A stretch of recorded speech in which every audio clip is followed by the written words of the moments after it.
আজকে আমার আলোচনার বিষয় হচ্ছে ইসলাম এবং একবিংশ শতাব্দী। ইসলাম এর মূল আরবি শব্দ সালাম, যার মানে শান্তি। এর আরও একটা মূল আরবি হচ্ছে সিলম, যার মানে আল্লাহর কাছে নিজের ইচ্ছাকে সমর্পণ করা। এক কথা, ইসলাম মানে আল্লাহর কাছে আত্মসমর্পণ করার মাধ্যমে শান্তি অর্জন করা। আর যে ব্যক্তি আল্লাহর কাছে নিজের ইচ্ছাকে সমর্পণ করে তাকে তখন বলা হয় মুসলিম। অনেক মানুষেরই ভুল ধারণা আছে যে ইসলাম একটা নতুন ধর্ম, যেটা এই পৃথিবীতে এসেছে 1400 বছর আগে, আর নবী মুহাম্মদ সাল্লাল্লাহু আলাইহি সাল্লাম হলেন এই ধর্মের প্রতিষ্ঠাতা। সত্যি বলতে ইসলাম এই পৃথিবীতে রয়েছে স্মরণাতীত কাল থেকে, যখন থেকে মানুষ এই পৃথিবীতে পা রেখেছে। আর নবী মুহাম্মদ সাল্লাল্লাহু আলাইহি সাল্লাম তিনি এই ধর্মের প্রতিষ্ঠাতা নন, বরং তিনি হলেন আল্লাহ সুবহানাহু ওয়া তাআলার সর্বশেষ ও চূড়ান্ত রাসূল। ইসলাম ধর্মের ভিত্তি হচ্ছে পবিত্র কোরআনের বিভিন্ন শিক্ষা, যেটা এই পৃথিবীতে এসেছে 1400 বছর আগে। এটা কি সম্ভব যে বর্তমানে সামগ্রিকভাবে পুরো মানবজাতি এই একবিংশ শতাব্দীতে দিক নির্দেশনা পেতে পারে যে কিভাবে জীবনযাপন করব, এমন এক বই যেটা 1400 বছরের পুরনো? আর এখানে এই প্রশ্নের উত্তরটা অবশ্যই না হতো যদি বইটা লিখত কোনো মানুষ। তবে এই পবিত্র কোরআন হচ্ছে আল্লাহ সুবহানাহু ওয়া তাআলার সর্বশেষ ও চূড়ান্ত আসমানি কিতাব, যেটা নাজিল হয়েছিল সর্বশেষ ও চূড়ান্ত নবী মুহাম্মদ সাল্লাল্লাহু আলাইহি সাল্লামের উপরে। পবিত্র কোরআন হচ্ছে মানবতার প্রকাশ্য ঘোষণা। এটা হচ্ছে দয়া ও জ্ঞানের এক ঝর্ণা, বিপদগামীদের দিক নির্দেশনা, অসতর্কদের সতর্কবাণী, দ্বিধাগ্রস্তদের জন্য নিশ্চয়তা, নিপীড়িতের জন্য সান্ত্বনার বাণী, আর হতাশাগ্রস্তদের জন্য আশার আলো। পবিত্র কোরআন আল্লাহ তাআলার সর্বশেষ ও চূড়ান্ত আসমানি কিতাব, যেটা নাজিল হয়েছে সর্বশেষ ও চূড়ান্ত নবী মুহাম্মদ সাল্লাল্লাহু আলাইহি সাল্লামের উপর। যদি কেউ দাবি করে যে অমুক বইটা আল্লাহর বাণী, যদি প্রমাণ করতে হয় যে বইটা আসলে আল্লাহ তাআলার বাণী, তাহলে বইটাকে সময়ের পরীক্ষায় পাশ করতে হবে। অনেক সময় ছিল যখন অলৌকিক নিদর্শনের যুগ ছিল। পবিত্র কোরআন হচ্ছে সবচেয়ে সেরা নিদর্শন। পরবর্তীতে আসলো সাহিত্য আর কবিতার যুগ। আর মুসলিমদের পাশাপাশি অমুসলিম আরব বিশেষজ্ঞগণও স্বীকার করেছেন যে পবিত্র কোরআন হচ্ছে আরবি ভাষায় পৃথিবীর বুকে সবচেয়ে সেরা সাহিত্যকর্ম। তবে বর্তমানে কোনো ধর্মগ্রন্থ যদি অনেক কাব্য করে বলে যে পৃথিবী সমতল, কোনো আধুনিক মানুষ কি সেটা বিশ্বাস করবে? অবশ্যই এখানে উত্তর হবে না। কারণটা হচ্ছে এখন সেই সাহিত্য আর কবিতার যুগ নেই। বর্তমানে আমরা রয়েছি বিজ্ঞান আর প্রযুক্তির যুগে। তাহলে আসুন দেখি এই পবিত্র কোরআন আধুনিক বিজ্ঞানের সাথে সামঞ্জস্যপূর্ণ নাকি বেমানান। নোবেল পুরস্কার বিজয়ী বিখ্যাত পদার্থ বিজ্ঞানী অ্যালবার্ট আইনস্টাইন বলেছেন, আর আমি শুনেছি তিনিও এই অক্সফোর্ড ইউনিয়নের সামনে কথা বলেছিলেন। তিনি বলেছেন যে ধর্ম ছাড়া বিজ্ঞান হচ্ছে খোঁড়া, আর বিজ্ঞান ছাড়া ধর্ম হচ্ছে অন্ধ। আপনাদের মনে করিয়ে দেই, পবিত্র কোরআন বিজ্ঞান মানে সায়েন্সের বই না, SCIENCE, এটা হচ্ছে সাইনের বই। SIGNS এটা হলো আয়াতের বই, ছন্দাবদ্ধ কথামালার বই। আর পবিত্র কোরআনে রয়েছে 6000-এরও বেশি সাইন, 6000 আয়াত, আর তার মধ্যে 1000-এর বেশি আয়াত বলছে বিজ্ঞান নিয়ে কথা। আমার আজকের লেকচারে আমি শুধুমাত্র বিজ্ঞানে প্রতিষ্ঠিত সত্যগুলো নিয়ে কথা বলবো। আমি বিজ্ঞানের বিভিন্ন অনুমান বা থিওরি নিয়ে কথা বলবো না, কারণ আমরা জানি যে এই থিওরি বা অনুমান অনেক সময় উল্টো পথে হাঁটা শুরু করে।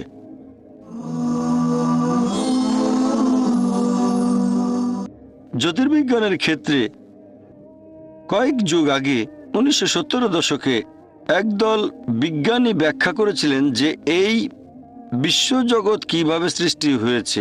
এজন্য তারা নোবেল পুরস্কার পেয়েছিলেন। এটাকে তারা বলেছিলেন বিগ ব্যাং। এই বিজ্ঞানীরা বলেছিলেন যে প্রথমে এই বিশ্বজগৎ ছিল একটা বিন্দু, তারপর সব কিছু আলাদা হয়ে গেল একটা বিস্ফোরণে। তারপর সৃষ্টি হলো গ্যালাক্সি, নক্ষত্র, গ্রহ, সূর্য, পাশাপাশি এই পৃথিবী যেখানে আমরা বাস করি। এটাকে তারা বললেন বিগ ব্যাং। এটা বিজ্ঞানীরা জানতে পেরেছেন 40 বছর আগে, আর কোরআন উল্লেখ করেছে 1400 বছর আগে।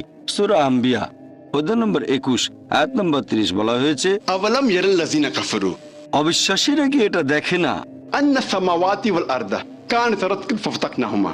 আকাশমণ্ডল ও পৃথিবী ওতপ্রোতভাবে মিশেছিল আর আমি তাদের আলাদা করে দিলাম। এই বিগ ব্যাং যেটা বিজ্ঞানীরা জেনেছে কিছুদিন আগে, সেটা পবিত্র কোরআনে উল্লেখ করা হয়েছে 1400 বছর আগে। আগের দিনে এক সময় মানুষ মনে করত যে পৃথিবী সমতল। এরপর 1577 সালে স্যার ফ্রান্সিস ড্রেক পৃথিবীর চারপাশে জাহাজে করে ঘুরে আসলেন। তখন তিনি প্রমাণ করেছিলেন যে আমরা যে পৃথিবীর বুকে বসবাস করি এটা আসলে বর্তুলাকার। কোরআন এটা বলেছে 1400 বছর আগে। সূরা নাজিয়াত অধ্যায় নম্বর 79 আয়াত নম্বর 30। वल अर्द बाद ज़ालिका दहाहा। এবং তিনি পৃথিবীকে করেছেন ডিম্বাকৃতি। দাহাহা শব্দের আরেকটা মানে হচ্ছে বিস্তৃত, আর আমাদের পৃথিবীও বিস্তৃত। অন্য আরেকটা অর্থের মূল আরবি শব্দ হচ্ছে দুইয়া, যার মানে হচ্ছে ডিম। আর আমরা সবাই জানি যে পৃথিবী একটা বলের মতো গোলাকার নয়, পূর্ব আর পশ্চিমে চাপা, এটা আসলে বর্তুলাকার। আর যদি ভালো করে দেখেন, এই দাহা শব্দটা কোনো সাধারণ ডিমকে বোঝাচ্ছে না, এখানে বিশেষ করে উট পাখির ডিমকে বোঝানো হয়েছে। আর খেয়াল করলে বুঝবেন যে একটা উট পাখির ডিমও আসলে বর্তুলাকার। চিন্তা করেন, পবিত্র কোরআন 1400 বছর আগে বলেছে যে এই পৃথিবী আসলে হচ্ছে বর্তুলাকার। আগে মানুষ ভাবতো যে চাঁদের আলো তার নিজস্ব আলো। কিছুদিন আগে আমরা জানতে পেরেছি যে চাঁদের আলোটা তার নিজস্ব আলো নয়, এটা আসলে প্রতিফলিত আলো, ধার করা আলো। কোরআন বলছে সূরা ফুরকান অধ্যায় নম্বর 25 আয়াত নম্বর 61, তিনি কত মহান, যিনি আকাশে সৃষ্টি করেছেন রাশিচক্র, সেখানে স্থাপন করেছেন সূর্য, প্রদীপ যার নিজস্ব আলো, এবং চাঁদ যার ধার করা আলো, প্রতিফলিত আলো। তাহলে কোরআন বলছে চাঁদের আলোটা প্রতিফলিত আলো, ধার করা আলো, যেটা বিজ্ঞান জেনেছে কিছুদিন আগে। কিছুদিন আগে মানে 50 বছর আগে, 100 বছর আগে, 200 বছর আগে। আমি যখন স্কুলে ছিলাম, আমি স্কুল পাশ করেছি 1982 সালে, 29 বছর আগে। সেখানে আমি বিজ্ঞানের বইয়ে পড়েছিলাম যে সূর্য কক্ষপথে প্রদক্ষিণ করে, কিন্তু তার নিজ অক্ষের চারপাশে আবর্তিত হয় না। আর কোরআন বলছে সূরা আম্বিয়া অধ্যায় নম্বর 21 আয়াত নম্বর 33, हुवल्लज़ी खलक़ल लैल वन नहारा আল্লাহ সৃষ্টি করেছেন রাত এবং দিন वश्शम्स वल कमर এবং সূর্য ও চাঁদ, कुल्लुन फी फलकी यस्बहुन। প্রত্যেকে নিজ কক্ষপথে নিজস্ব গতিতে বিচরণ করে। পবিত্র কোরআন বলছে সূর্য আর চাঁদ কক্ষপথে প্রদক্ষিণের পাশাপাশি তাদের নিজ অক্ষের চারপাশেও আবর্তিত হয়। আর এখনকার দিনে মাত্র কয়েক দশক আগে বিজ্ঞানীরা জানতে পেরেছেন সূর্য আবর্তিত হয়, আনুমানিক 25 দিনে সূর্যের একটা আবর্তন সম্পূর্ণ হয়। এখন পৃথিবীর সব দেশের পাঠ্য বইতে এই কথাটা উল্লেখ করা থাকে। তারপরও কিছু মানুষ হয়তো তখন বলবে, এ আর এমন কি যে কোরআনে জ্যোতির্বিজ্ঞানের কথা বলা হয়েছে, কারণ সে সময়ে আরবরা জ্যোতির্বিজ্ঞানে খুব উন্নত ছিল।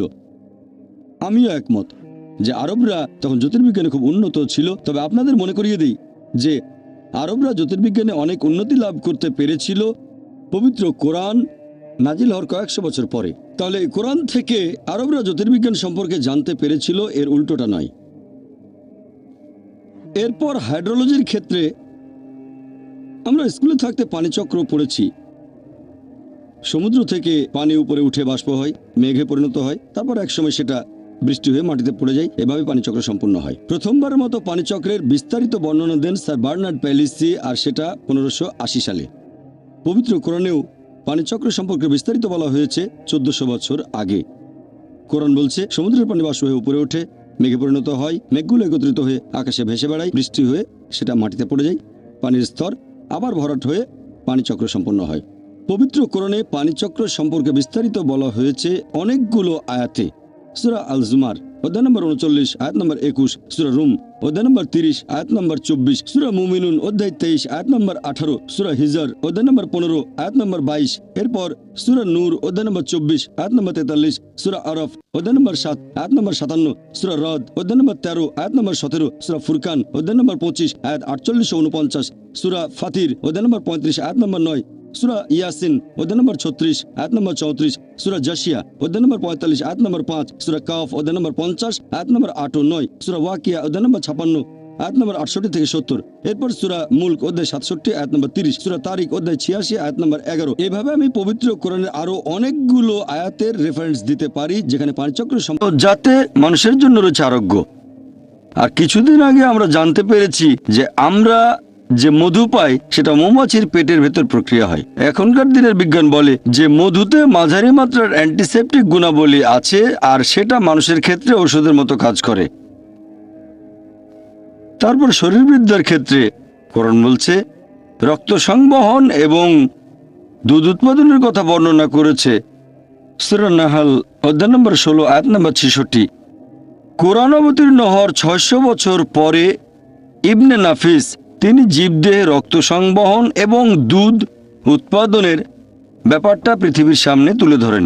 এর 400 বছর পরে, তার মানে কোরআন অবতীর্ণ হওয়ার 1000 বছর পরে, উইলিয়াম হার্ভে পশ্চিমা বিশ্বে এই ধারণাটা প্রচার করেন।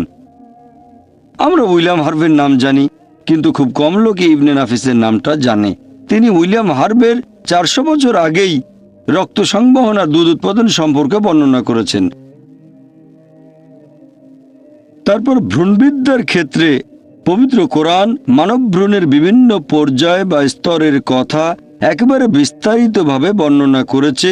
সূরা মুমিনুনে অধ্যায় নম্বর 23 আয়াত 12 থেকে 14 বলা হয়েছে, প্রথমে ছিল নুতফা, তারপর সেটা হলো আলাকা, তারপর মুদগা, এরপর ইজামা। মানুষ হলো তুচ্ছ শুক্রাণু হতে পরিণত এক অনন্য সৃষ্টি। তারপর সেটা হয় আলাকা, জোঁকের মতো দেখতে একটা বস্তু, এরপর সেটা হয় চিবানো মাংসের মতো, তারপর হাড়গোড় হয়, সেই হাড়গোড় ঢেকে দেয় মাংস দিয়ে। 1980-র দশকে প্রথম দিকে এই আয়াতগুলো দেখানো হয়েছিল ডক্টর কিথ মুরকে, যিনি সে সময় ছিলেন শরীরবিদ্যা ও ভ্রূণবিদ্যার উপরে সবচেয়ে সেরা একজন বিশেষজ্ঞ। তিনি তখন ইউনিভার্সিটি অফ টরন্টোতে এই ডিপার্টমেন্টের বিভাগীয় প্রধান ছিলেন। তিনি বলেছিলেন যে পবিত্র কোরআনের বর্ণনাটা বর্তমানের এই আধুনিক ভ্রূণবিদ্যার চেয়ে অনেক বেশি বিস্তারিত। এখানে স্তরগুলোর বর্ণনা আরো বিস্তারিত। আর বলেছিলেন এটা কখনোই সম্ভব না যে একজন মানুষ এই কথাগুলো কোরআনে বলে যেতে পারে। এই কোরআন অবশ্যই আল্লাহ সুবহানাহু ওয়া তাআলার বাণী, আর নবী মুহাম্মদ সাল্লাল্লাহু আলাইহি সাল্লামকে আল্লাহর রাসূল বলে মেনে নিতে আমার কোনো আপত্তি নেই। সময় সীমিত, তাই বিজ্ঞান সম্পর্কে খুব বেশি বলতে পারছি না। আমি আর একটা উদাহরণ দেব যেটা আছে পবিত্র কোরআনে। আল্লাহ বলেছেন সূরা কিয়ামা অধ্যায় নম্বর 75 আয়াত 3 ও 4, যখন অবিশ্বাসীরা বলে যে আল্লাহ তাআলা কিভাবে আমাদের শরীরের অস্থিগুলো একত্র করতে পারবেন, যখন মারা যাব, কবর দেওয়া হলে হাড়গোড় সব আলাদা হয়ে যাবে, শেষ বিচারের দিনে আল্লাহ তাআলা কিভাবে আমাদের শরীরের হাড়গোড় আবার একত্র করবেন? আল্লাহ পবিত্র কোরআনে এর উত্তর দিয়েছেন, তাদের বলো আল্লাহ যে শুধু অস্থিগুলো একত্র করবেন তা নয়, তিনি একেবারে সঠিকভাবে একত্র করবেন তোমাদের আঙ্গুলের অগ্রভাগকে। এই কথা দিয়ে কোরআন কি বোঝাচ্ছে? আল্লাহ যে শুধু অস্থি একত্র করবেন তা নয়, তিনি একেবারে সঠিকভাবে একত্র করবেন তোমাদের আঙ্গুলের অগ্রভাগকে। 1880 সালে স্যার ফ্রান্সিস গোল্ড আঙ্গুলের ছাপের নিয়ম আবিষ্কার করেন। তিনি বলেছিলেন যে একজন মানুষের হাতের ছাপের সাথে আরেকজনের ছাপ কখনোই মিলবে না। বর্তমানে এই আঙ্গুলের ছাপের পদ্ধতি ব্যবহার করছে পুলিশ অপরাধীকে শনাক্ত করতে, ব্যবহার করছে সিআইএ, FBI, পৃথিবীর বিভিন্ন দেশের পুলিশ। এটা পবিত্র কোরআন বলেছে 1400 বছর আগে। ফ্রান্সিস বেকন খুবই বিখ্যাত একজন দার্শনিক। তিনি বলেছেন বিজ্ঞান সম্পর্কে সামান্য জ্ঞান একজন মানুষকে করে তোলে নাস্তিক, তবে বিজ্ঞান সম্পর্কে বেশি জানলে মানুষ এক সর্বশক্তিমান ঈশ্বরকে বিশ্বাস করবে। সেজন্য বর্তমানের বিজ্ঞানীরা ঈশ্বরের ধারণাকে বাতিল করছে না, ঈশ্বরের প্রতিমূর্তিকে বাতিল করছেন। লা ইলাহা ইল্লাল্লাহ, আল্লাহ ব্যতীত কোনো উপাস্য নেই।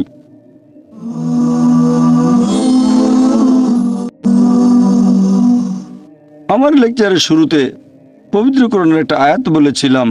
সূরা হুজুরাত অধ্যায় নম্বর 49 আয়াত 13 বলা হয়েছে, ইয়া আইয়ুহান নাসু ইন্না খালাকনাকুম মিন যাকিন ওয়া উনসা ওয়া জাআলনাকুম শুউবান ওয়া কাবাইলা লিতাআরাফু ইন্না আক্রামাকুম ইনদাল্লাহি আতকাকুম ইন্নাল্লাহা আলিমুন খাবীর।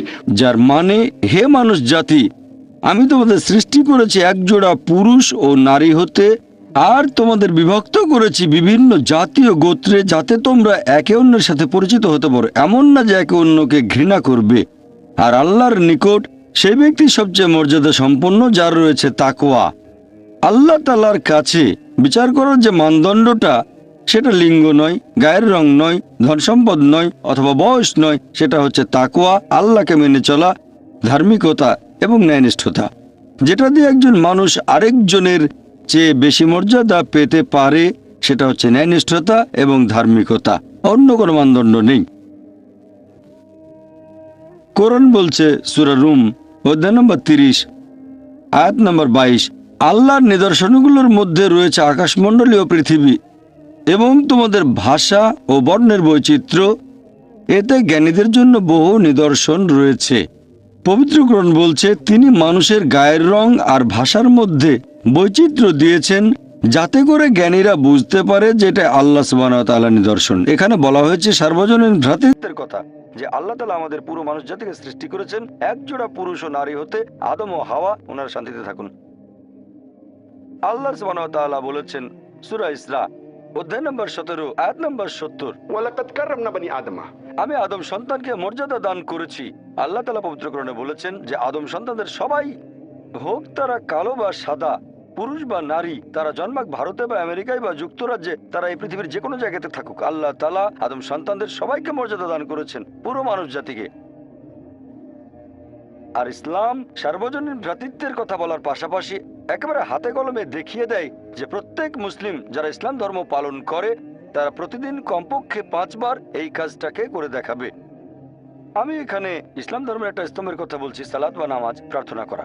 আমাদের প্রিয় নবী মুহাম্মদ সাল্লাল্লাহু আলাইহি সাল্লাম বলেছেন, যখন তোমরা নামাজের জন্য দাঁড়াবে কাঁধে কাঁধ লাগিয়ে দাঁড়াবে।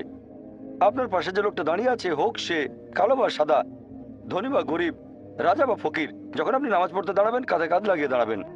এভাবে আমরা সার্বজনীন ভ্রাতৃত্বের চর্চা করি প্রতিদিন কমপক্ষে 5 বার। এই ভ্রাতৃত্বের আরেকটা উদাহরণ হলো হজ। এটা ইসলাম ধর্মের আরেকটা স্তম্ভ। যেসব ধনী লোকের সামর্থ্য আছে, যাদের স্বাস্থ্য উপযোগী মক্কা ভ্রমণের জন্য হজ করতে, তারা জীবনে অন্তত একবার সেখানে যাবে। আর হজ হচ্ছে পৃথিবীর মধ্যে সবচেয়ে বড় বার্ষিক সম্মেলন, যেখানে 30 থেকে 40 লাখ মানুষ আসে পৃথিবীর বিভিন্ন দেশ থেকে, যেমন আমেরিকা, কানাডা, যুক্তরাজ্য, মালয়েশিয়া, পৃথিবীর বিভিন্ন দেশ থেকে সবাই এসে আরাফাত ময়দানে তারা একত্রিত হয়। আর সে সময় তারা পরে থাকে 2 টুকরো সেলাই না করা কাপড়, সাদা রঙের কাপড়। আপনি বুঝতে পারবেন না আপনার পাশে যে লোকটা দাঁড়িয়ে আছে সে রাজা না ফকির। আর সবাই তখন মুখে একটা কথাই বলতে থাকে, লাব্বাইক আল্লাহুম্মা লাব্বাইক, শোনো হে প্রভু, আমরা এসেছি তোমার আহ্বানে। ইসলাম হাতে কলমে সার্বজনীন ভ্রাতৃত্বের চর্চা করে। অনেক ধর্মই বিশ্বাস করে যে মানুষ জাতি সৃষ্টি হয়েছে একজোড়া পুরুষ ও নারী হতে, আদম ও হাওয়া। তবে কিছু ধর্ম আছে যারা শুধুমাত্র হাওয়াকে দায়ী করে মানুষ জাতির পতনের জন্য, যে এটাই আদি পাপ। তবে কোরআন পড়লে দেখবেন সেখানে আল্লাহ তাআলার আদেশ অমান্য করার দায়ভারটা দুজনের উপরেই দেওয়া হয়েছে, আদম এবং হাওয়া তারা শান্তিতে থাকুন। কোরআন বলছে সূরা আরফ অধ্যায় নম্বর 7 আয়াত 19 থেকে 27, আদম এবং হাওয়া তারা শান্তিতে থাকুন। তাদের দুজনকেই এখানে বেশ কয়েকবার সম্বোধন করা হয়েছে। তারা দুজনেই আল্লাহর আদেশ অমান্য করেছেন, দুজনে তওবা করেছেন, দুজনকে ক্ষমা করা হয়েছে। দায়ভারটা দুজনের উপরই দেওয়া হয়েছে। পবিত্র কোরআনে এরকম একটা আয়াতও নেই যেখানে দায়ভারটা শুধু হাওয়াকে দেওয়া হয়েছে। তবে পবিত্র কোরআনে একটা আয়াত আছে সূরা তাহা অধ্যায় নম্বর 20 আয়াত নম্বর 121, বলা হয়েছে, এখানে শুধু আদম আলাইহিস সালামকে বলা হয়েছে যে তিনি আল্লাহকে অমান্য করেছেন। তবে সামগ্রিকভাবে কোরআন পড়লে দেখবেন দায়ভার দুজনের উপরই সমানভাবে দেওয়া হয়েছে। এরকম কিছু ধর্ম আছে আর তারা বলে যে মানব জাতির পতনের জন্য দায়ী হলো নারী। ইসলাম এটাতে বিশ্বাস করে না। কিছু ধর্ম বলে এই কারণে হাওয়াকে আল্লাহ শাস্তি দিয়েছেন, আর প্রসব যন্ত্রণা হচ্ছে মহিলাদের উপর আল্লাহর অভিশাপ এবং শাস্তির ফল। তবে ইসলামে গর্ভধারণ মহিলাদের সম্মান বাড়িয়ে দেয়। কোরআন বলছে সূরা নিসা অধ্যায় নম্বর 4 আয়াত নম্বর 1, তোমাকে ধারণ করা গর্ভকে শ্রদ্ধা করো। কোরআন বলছে সূরা লুকমান অধ্যায় নম্বর 31 আয়াত নম্বর 14, আমি মানুষকে নির্দেশ দিয়েছি বাবা মার সাথে সদাচরণ করার জন্য। অনেক কষ্ট বরণ করে মা তার সন্তানকে গর্ভধারণ করে এবং তার দুধ ছাড়ানো হয় 2 বছরে। কোরআনের কথাটা আবার বলা হচ্ছে সূরা আকাফ অধ্যায় নম্বর 46 আয়াত নম্বর 15, আমি মানুষকে বাবা মার সাথে সদ্ব্যবহার করার নির্দেশ দিয়েছি। কষ্টের সাথে মাতাকে গর্ভে ধারণ করে এবং প্রসব করে কষ্টের সাথে। তাহলে গর্ভধারণ মহিলাদের মর্যাদা বাড়িয়ে দেয়, কোনোভাবেই তাদের ছোট করে না। আর আমাদের প্রিয় নবী বলেছেন, এটা আছে সহিহ বুখারীতে। সহিহ বুখারী হলো সর্বশেষ চূড়ান্ত নবী মুহাম্মদ সাল্লাল্লাহু আলাইহি সাল্লামের কথা ও কাজের একটা নির্ভরযোগ্য সংগ্রহ। সহিহ বুখারীতে উল্লেখ আছে খণ্ড নম্বর 8 আদব কায়দা অধ্যায় 2 হাদিস নম্বর 2, একবার এক লোক নবীকে জিজ্ঞেস করলো, এই পৃথিবীতে সবচেয়ে বেশি সাহচর্য আর ভালোবাসা কার প্রাপ্য? নবী বললেন, তোমার মা। লোকটা জিজ্ঞেস করলো, তারপর কে? নবী আবারও বললেন তোমার মা। লোকটা জিজ্ঞেস করলো তারপর কে? নবী আবারও বললেন তোমার মা। লোকটা চতুর্থবারের মতো জিজ্ঞেস করলো যে তারপর কে? তখন নবী বললেন যে তোমার বাবা। তার মানে সাহচর্য আর ভালোবাসার থেকে 75% পাচ্ছেন মা, আর বাকি 25% পাচ্ছেন বাবা। এক কথায় মা পাচ্ছেন গোল্ড মেডেল, পাচ্ছেন সিলভার মেডেল, এর পাশাপাশি ব্রোঞ্জ মেডেলটাও, আর বাবাকে শুধু একটা সান্ত্বনা পুরস্কার নিয়ে সন্তুষ্ট থাকতে হচ্ছে। ইসলাম ধর্মের এই শিক্ষাগুলো আমরা মেনে চলি। যদি ভালো করে দেখেন, ইসলাম মহিলাদের অর্থনৈতিক অধিকার দিয়েছে পশ্চিমা বিশ্বের 1300 বছর আগে। 1400 বছর আগে ইসলাম একজন প্রাপ্তবয়স্ক মহিলাকে এই অধিকার দিয়েছে, তারা অন্য কারো অনুমতি ছাড়াই কোনো সম্পদের মালিক বা সম্পদ দান করতে পারবে। পশ্চিমা বিশ্ব মহিলাদের সম্পদের মালিকানা নেওয়া বা দান করার অনুমতি দিয়েছে, সেটা হচ্ছে 1870-এর দশকে, সেটা ছিল ম্যারিড উইমেন প্রপার্টি অ্যাক্ট। সেখানে বলা হয়েছে একজন প্রাপ্তবয়স্ক বিবাহিত মহিলা তার স্বামীর অনুমতি ছাড়াই সম্পদের মালিক হতে বা সেটা দান করতে পারবেন। পরে এই আইনটা সংশোধন করা হয়েছে। ইসলাম মহিলাদেরকে অর্থনৈতিক অধিকার দিয়েছে পশ্চিমা বিশ্বের 1300 বছর আগে। আর ইসলাম ধর্মে আমরা এই শব্দটা মানি না যে হাউস ওয়াইফ, ইংরেজি ভাষায় এটা ব্যবহার করা হয়, কারণ আমরা মনে করি না যে সেই মহিলার বিয়ে হয়েছে ঘরের সাথে, যে তাদের বলবো হাউস ওয়াইফ। আমরা এসব ক্ষেত্রে যেটা বলি সেটা হচ্ছে হোম মেকার, যে ব্যক্তি ঘরটা তৈরি করেন, যে ঘরকে গঠন করে। যদিও অনেকেরই ইসলাম সম্পর্কে ভুল ধারণা আছে, আর অনেকেই মনে করে যে ইসলাম ধর্মে পুরুষ এবং নারী সমান নয়। সত্যি বলতে ইসলাম ধর্মে পুরুষ এবং নারী সমান, তবে এই সমান হওয়া মানে অভিন্নতা নয়। তারা সমান তবে একই রকম নয়। আছে তাদের শারীরিক গঠনে পার্থক্য, মানসিক গঠনে পার্থক্য, প্রাকৃতিক গঠনে পার্থক্য, তাদের ভূমিকাও আলাদা। সব মিলিয়ে পুরুষ এবং নারী সমান। কিছু কিছু ক্ষেত্রে মহিলারা হয়তো কিছুটা এগিয়ে আছে, আবার কিছু ক্ষেত্রে পুরুষ হয়তো এগিয়ে আছে। আপনাদের একটা উদাহরণ দেই। মনে করুন একটা ক্লাসে দুজন ছাত্র এ আর বি, তারা দুজনেই প্রথম হলো একটা পরীক্ষায়, দুজনে 100তে 80 পেয়েছে। যখন পরীক্ষার খাতাটা দেখলেন সেখানে 10টা প্রশ্ন, মানে 10টা উত্তর, ধরেন প্রত্যেকটাতে 10 নাম্বার। দেখা গেল 1 নম্বর প্রশ্নের উত্তরে ছাত্র এ পেয়েছে 10-এর মধ্যে 9, ছাত্র বি পেয়েছে 10-এর মধ্যে 7। এরপর 2 নম্বর প্রশ্নের উত্তরে ছাত্র বি পেয়েছে 10-এ 9, আর ছাত্র এ সে পেয়েছে 10-এর মধ্যে 7, আর বাকি 8টা প্রশ্নের উত্তরে দুজনেই পেয়েছে 10-এর মধ্যে 8। যদি যোগ করেন দুজনেই পেয়েছে 100তে 80, তার মানে সমান। তবে 1 নম্বর প্রশ্নের উত্তরে ছাত্র এ কিছুটা এগিয়ে আছে, আর 2 নম্বর প্রশ্নের উত্তরে ছাত্র বি কিছুটা এগিয়ে আছে। বাকি প্রশ্নগুলোতে তারা দুজনেই সমান হয়েছে, আর সামগ্রিকভাবে তারা সমান। একইভাবে ইসলাম ধর্মে পুরুষ এবং নারী সমান। কিছু কিছু ক্ষেত্রে পুরুষরা কিছুটা এগিয়ে আছে, আর কিছু কিছু ক্ষেত্রে মহিলারা কিছুটা এগিয়ে আছে। যেমন ধরেন, যদি একজন চোর, একজন ডাকাত আমার ঘরে ঢোকে, তখন আমি বলবো না যে আমি নারী স্বাধীনতায় বিশ্বাস করি, এটা বলে আমার স্ত্রী বা মেয়েকে লড়াই করতে পাঠিয়ে দেব না। যেহেতু আল্লাহ আমাকে শারীরিক শক্তি দিয়েছেন, তাই লড়াই করার দায়িত্ব আমার। পবিত্র কোরআন বলছে সূরা নিসা অধ্যায় 4 আয়াত নম্বর 34 যে আল্লাহ পুরুষকে বেশি শক্তি দিয়েছেন, মহিলাদের নিরাপত্তা দায়িত্ব তার। তাহলে শক্তিতে পুরুষ কিছুটা এগিয়ে আছে। আমি আগে আরেকটা উদাহরণ দিয়েছিলাম, যখন সন্তানদের সাহচর্য আর ভালোবাসার কথা আসবে বাবা মার প্রতি, মহিলারা এখানে পুরুষদের চেয়ে 3 গুণ বেশি সাহচর্য পাওয়ার দাবি রাখে। মা 3 গুণ বেশি ভালোবাসা আর সাহচর্য পাবে বাবার চেয়ে। তাহলে এখানে মহিলারা কিছুটা এগিয়ে আছে। তাই কথাটা হচ্ছে ইসলামে পুরুষ এবং নারী সমান। কিছু কিছু ক্ষেত্রে মহিলারা পুরুষদের চেয়ে এগিয়ে, আর কিছু ক্ষেত্রে পুরুষরা এগিয়ে আছে। মূল যে ভিত্তি সেটা হচ্ছে কেবলমাত্র একজন সৃষ্টিকর্তা ও পালনকর্তাকে বিশ্বাস করা। আর এই স্রষ্টা বলছেন, তোমরা আমাকে ব্যতীত অন্য কোনো দেবতার উপাসনা করবে না, তোমরা আমার কোন রকম প্রতিমূর্তি তৈরি করবে না যেটার সাথে সাদৃশ্য আছে, কোন রকম মিল আছে আকাশমণ্ডলীর কিছু, নিচের পৃথিবীর কিছু বা পানিতে কিছুর সাথে। তোমরা তাদের সামনে নতজন্য হবে না, তাদের সেবা করবে না, কারণ আমি তোমাদের প্রভু খুবই ঈর্ষা পরায়ণ। তাহলে যদি ওল্ড টেস্টামেন্ট পড়েন, আপনারা ইহুদি ধর্মে ঈশ্বরের ধারণাটা বুঝতে পারবেন এবং ইহুদি ধর্মটাকে সঠিকভাবে বুঝতে পারবেন। এবারে খ্রিস্টান ধর্মে ঈশ্বরের ধারণা সম্পর্কে কিছু বলার আগে আমি কয়েকটা বিষয় পরিষ্কার করতে চাই। ইসলাম হচ্ছে একমাত্র অখ্রিস্টান ধর্ম যেখানে ধর্মবিশ্বাসের অন্যতম ভিত্তি যীশু খ্রিস্টকে নবী ও রাসূল বলে মানতে হবে। সেই মুসলিম আসলে মুসলিমই না যে যীশু খ্রিস্টকে নবী ও রাসূল বলে মানে না। আমরা মানি যে তিনি আল্লাহ তাআলার অন্যতম প্রধান একজন নবী ও রাসূল ছিলেন। বিশ্বাস করি যে তিনি ছিলেন মসীহ অর্থাৎ খ্রিস্ট। বিশ্বাস করি যে তিনি অলৌকিকভাবে জন্মেছিলেন কোনো পুরুষের হস্তক্ষেপ ছাড়াই, যেটা এখনকার দিনের অনেক আধুনিক খ্রিস্টানই বিশ্বাস করে না। বিশ্বাস করি যে তিনি আল্লাহর আদেশে মৃত ব্যক্তিকে জীবন দিয়েছেন। বিশ্বাস করি যে তিনি আল্লাহর আদেশে জন্মান্ধর কুষ্ঠরোগীদের সুস্থ করে তুলেছিলেন। খ্রিস্টান আর মুসলিমরা এখানে আমরা এক। প্রশ্ন করতে পারেন, তাহলে পার্থক্যটা কোথায়? আমাদের পার্থক্য হচ্ছে অনেক খ্রিস্টানই বিশ্বাস করে, বা বেশিরভাগ খ্রিস্টান বিশ্বাস করে যে যীশু খ্রিস্ট বা ঈসা আলাইহিস সালাম নিজেকে ঈশ্বর বলে দাবি করেছেন। বিশ্বাস করে যে তিনি সর্বশক্তিমান ঈশ্বর। সত্যি বলতে আপনারা যদি বাইবেল পড়েন, গোটা বাইবেলে একেবারে পরিষ্কার করে বলা, গোটা বাইবেলে স্পষ্ট করে বলা এমন একটাও অনুচ্ছেদ খুঁজে পাবেন না যেখানে যীশু খ্রিস্ট বা ঈসা আলাইহিস সালাম নিজের মুখে বলেছেন যে আমি ঈশ্বর অথবা তোমরা আমার উপাসনা করো। সত্যি বলতে যদি বাইবেল পড়েন, গসপেল অফ জনে বলা হয়েছে অধ্যায় নম্বর 14 অনুচ্ছেদ 28, যীশু খ্রিস্ট নিজের মুখে বলেছেন আমার পিতা আমার চেয়ে মহান। গসপেল অফ জন অধ্যায় 10 অনুচ্ছেদ 29, আমার পিতা সবার চেয়ে মহান। গসপেল অফ ম্যাথিউ অধ্যায় নম্বর 12 অনুচ্ছেদ 28, আমি ঈশ্বরের আত্মার সাহায্যে শয়তানকে তাড়িয়ে দেই।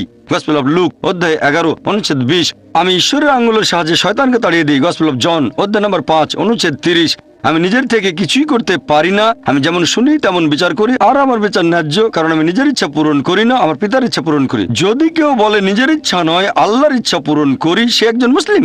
আমি আগে বলেছিলাম যে মুসলিম মানে যে আল্লাহর কাছে নিজের ইচ্ছাকে সমর্পণ করে, আর যিশু মানে ঈসা আলাইহিস সালাম বলেছেন আমার ইচ্ছা নয়, পূরণ করি সর্বশক্তিমান ঈশ্বরের ইচ্ছা। তাহলে আরবিতে বললে তিনি একজন মুসলিম। সেজন্য আমি বলেছিলাম যে যীশু খ্রিস্ট হলেন আল্লাহ সুবহানাহু ওয়া তাআলার অন্যতম প্রধান একজন নবী ও রাসূল।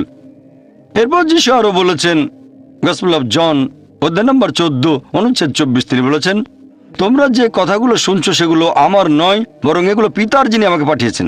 এরপর আছে গসপেল অফ জন অধ্যায় 17 অনুচ্ছেদ 3, যীশু খ্রিস্ট নিজের মুখে বলেছেন এই হলো অনন্ত জীবন, যাতে তোমরা জানতে পারো একমাত্র ঈশ্বরকে এবং যীশু খ্রিস্টকে যাকে তিনি পাঠিয়েছেন। এছাড়া পরিষ্কার বলা হয়েছে বুক অফ অ্যাক্টস অধ্যায় নম্বর 2 অনুচ্ছেদ 22, বলা হয়েছে হে ইসরায়েলবাসী, মন দিয়ে শোনো, নাজারেত শহরের যিশু যে ঈশ্বর মনোনীত মানুষ তোমাদের মাঝে, সে অনেক অলৌকিক কাজ করবে, ঈশ্বর তাকে দিয়ে করাবেন আর তোমরা তার সাক্ষী থাকবে। ঈশ্বর মনোনীত একজন মানুষ তোমাদের মাঝে, সে অনেক অলৌকিক কাজ করবে, সেটা ঈশ্বর তাকে দিয়ে করাবেন, তোমরা তার সাক্ষী থাকবে। একবার যীশু খ্রিস্টকে প্রশ্ন করা হয়েছিল যে কোন আদেশটা প্রথমে মেনে চলবো, তিনি ঠিক সেই কথাটাই বলেছেন যেটা এর আগে বলেছিলেন মুসা আলাইহিস সালাম। এটা আছে গসপেল অফ মার্কে অধ্যায় নম্বর 12 অনুচ্ছেদ 29, যিশু আলাইহিস সালাম বলেছেন শামা ইসরাঈল আবনা হাইন আবনা খাদ, শোনো হে ইসরায়েলবাসী, আমাদের প্রভু আমাদের ঈশ্বর কেবলমাত্র একজন। তাহলে যদি বাইবেল পড়েন আপনি খ্রিস্টান ধর্মের ঈশ্বরের ধারণাটা বুঝতে পারবেন, খ্রিস্টান ধর্মটাকেও সঠিকভাবে বুঝতে পারবেন। আসুন এবারে ইসলাম ধর্মে আল্লাহ ধারণা নিয়ে আলোচনা করি। আর ইসলাম ধর্মে আল্লাহ সুবহানাহু ওয়া তাআলার ধারণা সম্পর্কে সবচেয়ে সেরা যে উত্তরটা, সেটা পবিত্র কোরআনে সূরা ইখলাস কোরআনের অধ্যায় নম্বর 112 আয়াত 1 থেকে 4 বলা হয়েছে কুল হুয়াল্লাহু আহাদ, বলো তিনি আল্লাহ এক, অদ্বিতীয়। আল্লাহুস সামাদ, আল্লাহ তিনি সার্বভৌম চিরস্থায়ী। লাম ইয়ালিদ ওয়া লাম ইউলাদ, তিনি কাউকে জন্ম দেননি, কখনো জন্ম নেননি, ওয়া লাম ইয়াকুল লাহু কুফুয়ান আহাদ, তার সমতুল্য কিছুই নেই। এই হলো আল্লাহ সুবহানাহু ওয়া তাআলার 4 লাইনের সংজ্ঞা। যদি কেউ বলে যে অমুক জায়গায় অমুক লোক হচ্ছে ঈশ্বর, যদি কেউ এই 4টা পরীক্ষায় পাশ করে, আমরা মুসলিমরা আপত্তি ছাড়াই তাকে আল্লাহ বলে মেনে নিতে পারবো। 1 নম্বর হচ্ছে বলো তিনি আল্লাহ এক, অদ্বিতীয়। 2 নম্বর তিনি হবেন সার্বভৌম চিরস্থায়ী। 3 নম্বর তিনি কাউকে জন্ম দেননি, কখনো জন্ম নেননি। 4 নম্বর সমগ্র বিশ্বজগতে তার সমতুল্য আর কেউ নেই। এই হলো আল্লাহ তাআলা 4 লাইনের সংজ্ঞা। এটাকে আমরা বলি ঈশ্বর তত্ত্বের লিটমাস টেস্ট অথবা ঈশ্বর তত্ত্বের কোষ্ঠী পাথর। আর পবিত্র কোরআন বলছে সূরা আনাম অধ্যায় নম্বর 6 আয়াত নম্বর 108 যে আল্লাহকে ছেড়ে যাদেরকে তারা উপাসনা করে তাদের তোমরা ভুল করেও গালি দিও না, কেননা তারা সীমালঙ্ঘন করে অজ্ঞানতা বশত আল্লাহ সুবহানাহু ওয়া তাআলাকেও গালি দেবে। কোরআন মুসলিমদের নিষেধ করেছে খারাপ কথা বলবে না, গালি দেবে না, বদনাম করবে না। আল্লাহকে ছেড়ে যাদেরকে অন্য মানুষেরা উপাসনা করে, বরং কোনো কিছু না বুঝে তারা আল্লাহকে গালি দেবে। তাহলে ইসলাম ধর্মে আল্লাহর ধারণা বুঝতে গেলে আপনাকে কোরআন পড়তে হবে। দুর্ভাগ্যজনকভাবে ইসলাম ধর্ম সম্পর্কে মানুষের ভুল ধারণা সবচেয়ে বেশি। যে ধর্মটার ব্যাপারে মানুষের ভুল ধারণা সবচেয়ে বেশি সেটা হচ্ছে ইসলাম। আর ইসলাম সম্পর্কে এই ভুল ধারণা জন্মানোর অন্যতম একটা কারণ আমার মতে সেটা হচ্ছে মিডিয়া। বর্তমানে আপনারা আন্তর্জাতিক মিডিয়াতে দেখবেন ইসলামের নামে বিদ্বেষপূর্ণ মিথ্যা প্রচারণা করা হয়। আপনারা দেখবেন আন্তর্জাতিক খবরের কাগজ, আন্তর্জাতিক ম্যাগাজিন, রেডিও ব্রডকাস্ট স্টেশন, আন্তর্জাতিক স্যাটেলাইট চ্যানেল আর ইন্টারনেটে ইসলামের নামে ভুল আর মিথ্যে খবর প্রচার করা হয়। আর ইসলাম ধর্মে যে শব্দটা নিয়ে ভুল ধারণা সবচেয়ে বেশি, সেটা হচ্ছে জিহাদ। এ ব্যাপারে শুধু যে মুসলিমরা ভুল জানে তা নয়, এখন মিডিয়ার কল্যাণে অমুসলিমরা এই ভুল ধারণা রপ্ত করেছে। এখনকার দিনে বেশিরভাগ মানুষ, হোক মুসলিম বা অমুসলিম, তারা মনে করে যে যুদ্ধটা করছে যে কোনো মুসলিম যে কোনো কারণে, হতে পারে ব্যক্তিগত স্বার্থে, হতে পারে সুনামের জন্য, হতে পারে খ্যাতির জন্য, হতে পারে সম্মানের জন্য, অথবা কোনো দেশের জন্য, যে যুদ্ধটা করছে একজন মুসলিম, সেটাকে বলা হচ্ছে জিহাদ। জিহাদ বলতে একজন মুসলিমের যে কোনো কারণে যুদ্ধ করাকে বোঝায় না। জিহাদ এর মূল আরবি শব্দ জাহাদা, যার মানে হচ্ছে চেষ্টা করা অথবা সংগ্রাম করা। ইসলামিক পরিভাষায় জিহাদ মানে চেষ্টা আর সংগ্রাম করা নিজের খারাপ আকাঙ্ক্ষার বিরুদ্ধে। জিহাদের আরেকটা মানে চেষ্টা আর সংগ্রাম করা সমাজকে উন্নত করার জন্য। আরও একটা মানে অত্যাচারের বিরুদ্ধে চেষ্টা আর সংগ্রাম করা। জিহাদের আরও একটা মানে আত্মরক্ষার জন্য চেষ্টা আর সংগ্রাম করা। তাহলে মূলত জিহাদ মানে চেষ্টা আর সংগ্রাম করা। একজন ছাত্র যদি পরীক্ষায় পাশ করার জন্য চেষ্টা আর সংগ্রাম করে, আরবিতে তাকে আমরা বলবো জিহাদ করছে। তাহলে জিহাদ শব্দের মানে চেষ্টা আর সংগ্রাম। বর্তমানে যারা প্রাচ্যের উপর বিশেষজ্ঞ, তারা জিহাদ শব্দের অনুবাদ করেন পবিত্র যুদ্ধ। যদি পবিত্র যুদ্ধ শব্দের আরবি করেন, সেটা হবে হারবুম মুকাদ্দাসা। আর এই হারবুম মুকাদ্দাসা শব্দটা কোরআনের কোথাও বলা হয়নি, নবী মুহাম্মদ সাল্লাল্লাহু আলাইহি সাল্লামের কোনো হাদিসেও বলা হয়নি। এই পবিত্র যুদ্ধ শব্দটা যদি আপনার ইতিহাস দেখেন, এটা প্রথম ব্যবহার হয়েছে ক্রুসেডকে বোঝাতে। এই ক্রুসেডাররা মানুষজনকে জোর জবরদস্তি করে খ্রিস্টান ধর্ম গ্রহণ করতে বাধ্য করত। আর দুর্ভাগ্যজনকভাবে এখন শব্দটা ব্যবহার হচ্ছে ইসলাম আর মুসলিমদের বোঝাতে।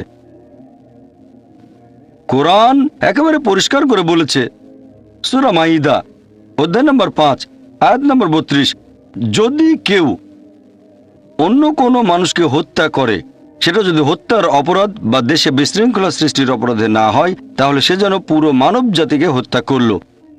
পবিত্র কোরআন বলছে, যদি কোনো মানুষ অন্য একজন নিরীহ মানুষকে হত্যা করে, হোক সে মুসলিম বা অমুসলিম, তাহলে সে যেন পুরো মানব জাতিকেই হত্যা করলো। আয়াতটাতে আরো বলা হয়েছে, যদি কেউ অন্য মানুষের জীবন বাঁচায়, হোক সে মুসলিম বা অমুসলিম, তাহলে সে যেন পুরো মানব জাতিরই জীবন বাঁচালো। কম্পারেটিভ রিলিজিয়নের একজন ছাত্র হিসেবে আমি পবিত্র কোরআন বাদে পৃথিবীর অন্য কোনো ধর্মগ্রন্থ দেখিনি যেখানে সন্ত্রাসের বিরুদ্ধে এত স্পষ্ট করে বলা হয়েছে, নিরীহ মানুষকে হত্যার বিরুদ্ধে বলা হয়েছে। যদি কোনো মানুষ অন্য কোনো নিরীহ মানুষকে